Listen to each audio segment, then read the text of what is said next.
السلام علیکم بیٹا، خیریت سے ہیں؟ آج بیٹا حسن موہانی کی دوسری غزل پڑھیں گے۔ حسن موہانی اردو کے ان شاعروں میں سے ہیں کہ جنہوں نے انگریزوں کے خلاف برصغیر کے مسلمانوں کی آزادی میں حصہ لیا، جد و جہد کی، اور وہ شاعر ہونے کے ساتھ ساتھ سیاستدان بھی تھے، سیاسی لیڈر بھی تھے۔ انہیں انگریز حکومت کے خلاف آواز بلند کرنے پر، حق کی بات کرنے پر سزا بھی جھیلنی پڑی۔ اور یہ غزل ان کی اسی پس منظر میں ہے کہ رسم جفا کامیاب دیکھیے کب تک رہے، کہ ظلم کی رسم انگریز جو ہم پہ ظلم و ستم کرتا ہے، یہ دیکھنا ہے کہ وہ یہ رسم کب تک رکھتا ہے، کب تک ہم پہ ظلم کرتا رہے گا۔ حب وطن، وطن سے محبت، مست خواب، محض خواب، دیکھیے کب تک رہے۔ کہ اب دیکھنے کی دو باتیں ہیں کہ کب تک انگریز ظلم و ستم کر کے مسلمانوں کو آزادی کا خواب سچ کرنے سے روک سکتا ہے۔ اور انگریز کا ظلم و ستم ہمارے لیے نئی چیز نہیں ہے۔ ہماری تاریخ گواہ ہے کہ ہم یہ عقیدہ اور ایمان ہے ہمارا کہ اللہ نے ہمیں آزاد پیدا کیا، ہم اللہ رسول کی غلامی کے علاوہ کسی دوسرے کا غلام بننے کو تیار نہیں رہتے، اور ہم کبھی دشمن کو بڑا دیکھ کر، طاقتور سمجھ کر ہمت نہیں ہارتے ہیں۔ اور مسلمانوں کی تاریخ رہی ہے کہ یہ تو 313 ہو کر بھی ہزاروں پہ بھاری پڑ جاتے ہیں۔ تو اے انگریز حکومت وقت، تو نے جتنے ظلم کرنے ہیں کر لے، تجھے کامیابی نہیں ملے گی ظلم و ستم کرنے سے، بلکہ ہم یہ جو آزادی کا خواب ہے اس کو سچ کر دکھائیں گے۔ بس دیکھنا ہے تو ظلم کب تک کرتا ہے اور ہم اس خواب کو حقیقت بنانے میں کتنا وقت لگاتے ہیں۔ تمہارے ظلم و ستم سے ہمارے جسم پہ ضرور زخم ہوتے ہیں، ہمارے جسم سے ضرور خون بہتا ہے، لیکن ہماری ہمت اور حوصلوں کو تم نہیں توڑ سکتے ہو انگریز حکومت والوں۔ ٹھیک ہے بیٹا، آگے ہے دل پہ رہا مدتوں غلبہ یاس و ہراس کا، کہ جب انگریز مسلمانوں پہ ظلم و ستم کرتا رہا لمبے عرصے تک تو کیا ہوا؟ غلبہ ہو گیا۔ کس چیز کا؟ یاس، آس کہتے ہیں امید کو، یاس کہتے ہیں نا امید کو، ہراس کہتے ہیں خوف کو، جیسے آپ سنتے ہیں خوف و ہراس کو۔ اب لمبے عرصے سے مسلمانوں پر انگریز حکومت ظلم و ستم کر رہی ہے، اور ظلم و ستم کرنے کی وجہ سے بظاہر مسلمانوں پہ ذرا سی مایوسی اور خوف ان پہ طاری ہو چکا ہے۔ قبضہ حزن و حجاب دیکھیے کب تک رہے، لیکن اب دیکھنا یہ ہے کہ مسلمان کب تک، حزن کہتے ہیں احتیاط کو، حجاب کہتے ہیں شرم کو، کہ مسلمان کب تک شرم اور حیا اور احتیاط کے حوالے سے ان کا ظلم برداشت کرتے رہیں گے۔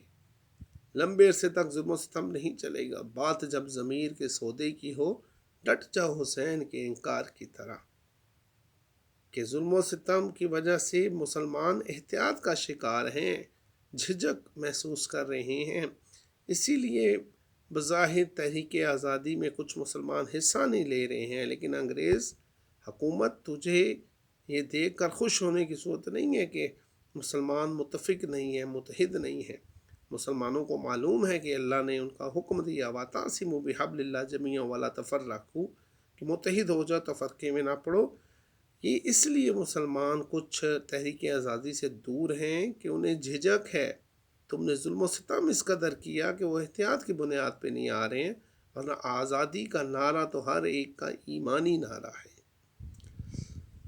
تیسرا دیکھیں، توبہ کجا، کب تک دراز سلسلہ ہائے فریب، کہ انگریز حکومت، اے انگریزوں تم کب تک ہمیں فریب اور دھوکے میں رکھو گے؟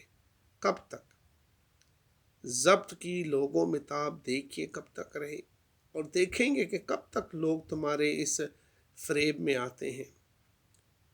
تم تاجر بن کے یہاں داخل ہوئے، بجائے اس کے کہ تم تاجر بن کر ہی یہاں آنا جانا رکھتے، تم نے اس ہندوستان کو، برصغیر کو اپنی جاگیر بنانا چاہا اور اس کی خاطر مسلمانوں کے خون سے ہولی کھیلی، مسلمانوں سے ان کی جائیدادیں چھین لی، مسلمانوں کو کوڑی کوڑی کا محتاج بنا دیا، تعلیم اور ملازمتوں کے دروازے بند کر دیے۔ اب دیکھنا ہے کب تک مسلمان تمہارے ظلم و ستم اور دھوکے اور فریب کو جو ہے وہ برداشت کرتے ہیں۔ یاد رکھو کہ برداشت کی ایک حد ہوتی ہے، جس دن مسلمانوں کا صبر کا پیمانہ لبریز ہو گیا تو اس دن تمہارے پاس اے انگریز جابر حکمران، ہندوستان کو بھاگ کر جانا ہی تیرے نصیب میں ہوگا۔ بس انتظار کر کے مسلمان کب تک ان کا صبر کا پیمانہ لبریز ہوتا ہے۔ پردہ اسلام میں کوشش تخریب کا کہ انگریز اصلاح کا لبادہ اوڑھ کر کوشش کرتا ہے تخریب کی، خرابی کی۔ خلق خدا پر عذاب دیکھیے کب تک رہے کہ یہ جو انگریز تاجر بن کے آیا تھا تو اس نے کہا تھا میں ہندوستانیوں کی اصلاح کروں گا، انہیں اچھی تعلیم دوں گا، انہیں اچھے روزگار دوں گا، ان کی تہذیب و ثقافت کا تحفظ کروں گا، ان کو شخصی آزادی دوں گا۔ اور انگریز کا یہ نعرہ تھا کہ میں تو ہندوستان میں ہندوستانیوں کی بھلائی کے لیے آیا ہوں، ان کو معاشی لحاظ سے فائنینشلی سٹیبل کرنے آیا ہوں۔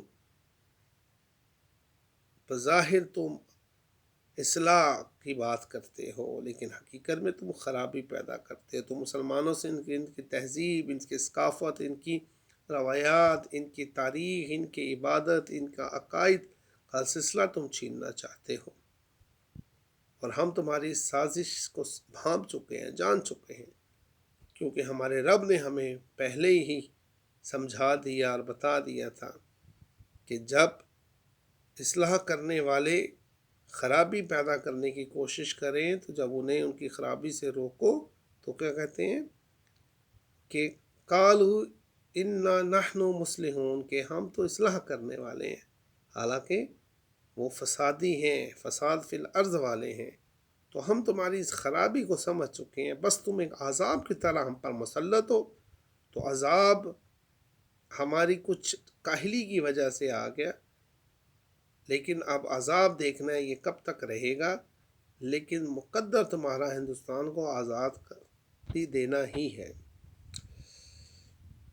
حسرت آزاد پر زور غلامان وقت کہ حسرت آزادی کی بات کرتا ہے، آزادی حاصل کرنا چاہتا ہے، جبکہ زور غلامان وقت کے غلام لوگ جو ہیں، مفادات پرست جو ہیں، مصلحت پسند لوگ جو ہیں، از رائے بغض و عتاب دیکھیے کب تک رہے۔ دیکھنا ہے کہ بغض و عتاب، نفرت حسرت سے کب تک کرتے ہیں اور ظلم حسرت پہ کب تک کرتے ہیں۔ قید میں ڈالا انگریزوں نے حسرت کو، حسرت موہانی کو، تو آزادی کی تو قیمت دینا پڑتی ہے۔ آزادی کبھی بھی کسی قوم کو پلیٹ میں رکھ کر نہیں دی جاتی، اس کے لیے انقلاب آتے ہیں، خون بہانا پڑتا ہے، جان مال عزت آبرو قربان کرنی پڑتی ہے۔ تو اے وقت کے غلاموں، تم حسرت سے اسی نفرت کرتے ہو کہ وہ آزادی کی بات کرتا ہے۔ تم نے بغض رکھنا ہے، بغض رکھو، ظلم و عتاب کرنا ہے کرو، لیکن دیکھنا ہے کہ کب تک کرتے رہو گے۔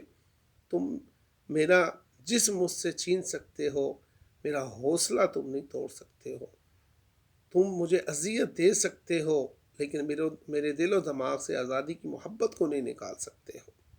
ٹھیک ہے بیٹا، اس کو دیکھ لیجئے گا۔ اللہ حافظ۔